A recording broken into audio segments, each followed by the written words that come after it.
মাননীয় প্রধানমন্ত্রী 180 দিনের একটা পরিকল্পনা হাজির করবেন এবং সেটা খুব শীঘ্রই হাজির করা হবে।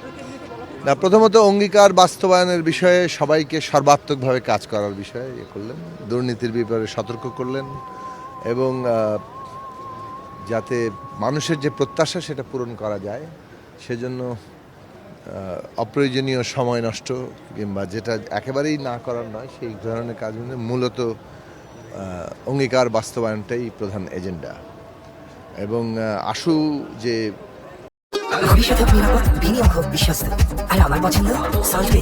Welcome to সল্টবে।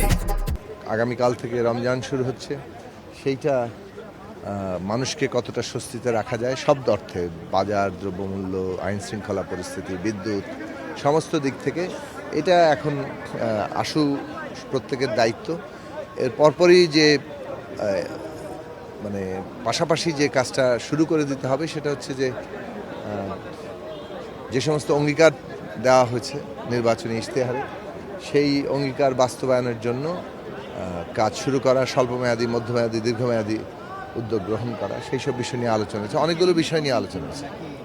এটা মূলত একটা পুরো মন্ত্রী পরিষদকে নিয়ে একটা মত বিনিময় ছিল।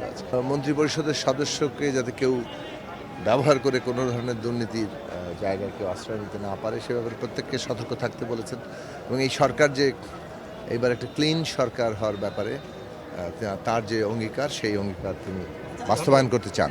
মাননীয় প্রধানমন্ত্রী 180 দিনের একটা পরিকল্পনা হাজির করবেন এবং সেটা খুব শীঘ্রই হাজির করা হবে।